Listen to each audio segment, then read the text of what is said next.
아까 이기영이 나오면서 기자가 질문했잖아요. 추가 피해자 있습니까? 이기영 뭐라고 했어요? 없습니다라고 했어요. 없습니다. 근데 전문가의 생각은 좀 다른 것 같습니다. 한번 들어보실까요?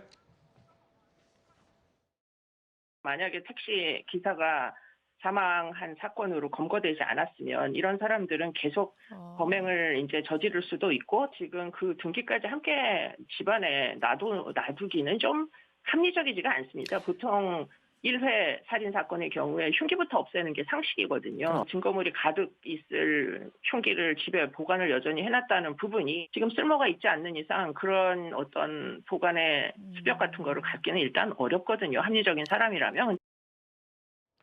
추가 범행 우려가 없다라고 단정할 수 없다. 이수정 교수는 그렇게 얘기했습니다. 근데요, 이기영이 말이에요. 이기영 집이나 뭐 저기 자동차나 이런 데서 혈흔이나 뭐 머리카락 같은 데서 DNA가 검출됐는데 남자 1명, 여자 3명의 DNA가 검출이 됐는데 이 4명이 각각 다른 인물이랍니다. 그럼 한번 생각해 보자고요. 저 남자 1명의 저 DNA는 아마 저 이기영이 살해한 택시기사일 확률이 높아 보이고 여자 3명 중에 1명은 이기영이 살해한 전 여자친구일 거라는 게 이제 합리적 그 추정이 가능합니다. 그렇다면 나머지 여자 3명 중에 나머지 2명에 대한 DNA는 과연 무엇일까?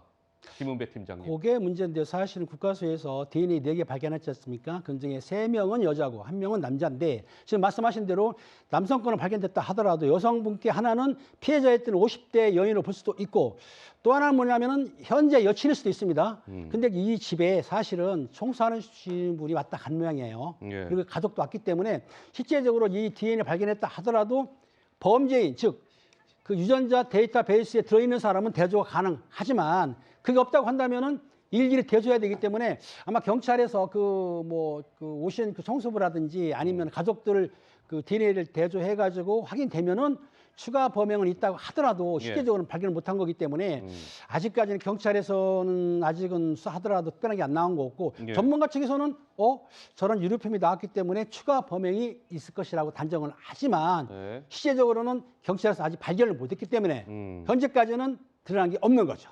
그러니까요. 이게 철저하게 좀 조사해야 될 것 같아요. 지금 이기영은 추가 피해자 없습니까? 그랬더니 없다고 그랬는데 지금 이기영 말을 어떻게 믿어요?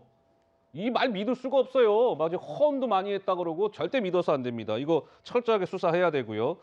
자, 그런데 이게 또 황당한 일이 있었습니다. 이기영과 관련해서 한번 보시죠. 아니, 본인이 만나던 여자친구를 살해를 했잖아요.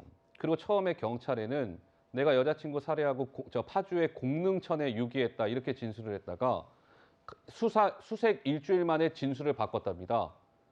공릉천에 유기한 게 아니고요. 공릉천에 저기서부터 그 한 2km 떨어진 땅에 매장을 했다. 땅에 매장을 했다. 이렇게 바꿨다는 거예요. 그러니까 지금 경찰들은 일주일 동안 지금 이 추운 겨울에 저 이기영이 처음에 얘기하는데 공릉천 저희가 갖고 열심히 수색했는데 거기 나올 리가 있겠어요? 거기 아니라 그러는데 일주일 만에 진술을 번복했다는 거예요. 그래갖고 지금 막 포클레인 동원해서 지금 보시는 바와 같이 이 추운 겨울에 다시 수색을 하고 있답니다. 김수경 교수님. 진짜 이 경찰들이 얼마나 고생인가요? 사실 그 맨 처음에는 그냥 유기했다고 해가지고 뭐 떠내려가지 않았을까, 막 주변을 막 여러 가지로 했는데 사실은 묻었다라는 거죠. 지금 뭐 겨울에 땅이 얼어가지고 잘 파지지도 않는 걸 이제서 이제 막 포크레인으로 막 뒤지고 있는 거거든요. 지금 저렇게 죄를 저지르고도 마지막으로 반성한다면 어쨌든 경찰의 수사에 최소한 협조함으로써 조금이라도 감경받을 생각을 해야 될 텐데 그러기는커녕 오히려 경찰들을 마치 놀리는 것처럼 저렇게 진술을 번복하고 저 말마저도 솔직히 저게 진실인지 또 알 수 없는 거거든요. 진짜 묻은 건 맞는 건지. 그렇기 때문에 제발 좀 그 경찰이 좀 협조를 함으로써 최대한 이 수사가 잘 진행되게끔 그리고 추가 범행이 있다면 자수함으로써 조금이라도 경감받을 노력을 해야 된다 그런 생각이 듭니다.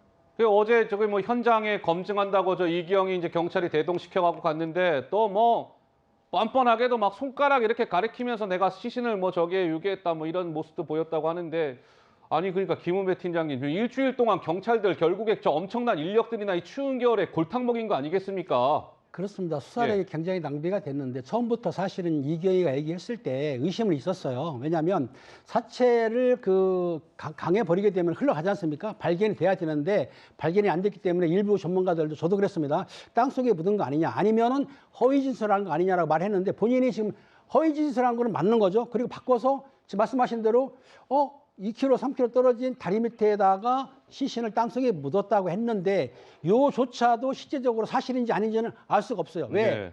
이경희가 지금 리플리 증언이라고 그래가지고 거짓말을 자주 하지 않습니까? 근데 아마 이번 수사관들이 송치를 하지 않습니까? 예. 검찰에 넘어가요. 그럼 수사를 검찰은 이제 20일 동안 수사해가지고 기소를 붙이겠죠. 하지만 경찰에서는 시신을 찾아야만이 시신 없는 살인사건이 되니까 있는 그렇기 때문에 제가 보기에는 아마 담당 수사관이 압박을 해서 예. 실제적으로 이경희가 솔직하게 잡혀갈 수도 있거든요. 그리고 본인이 와가지고 손가락으로 가르쳤다고 하는데 그렇다고 한다면 땅 속에 시신을 유기한 건 어느 정도 확률이 있지 않느냐. 따라서 경찰에서는 이유 어떻든 간에 지금 그 공릉청 주변의 땅을 좀 파헤쳐서 헤쳐서 예. 시신을 찾는 거를 최선을 다해야 되겠죠. 알겠습니다.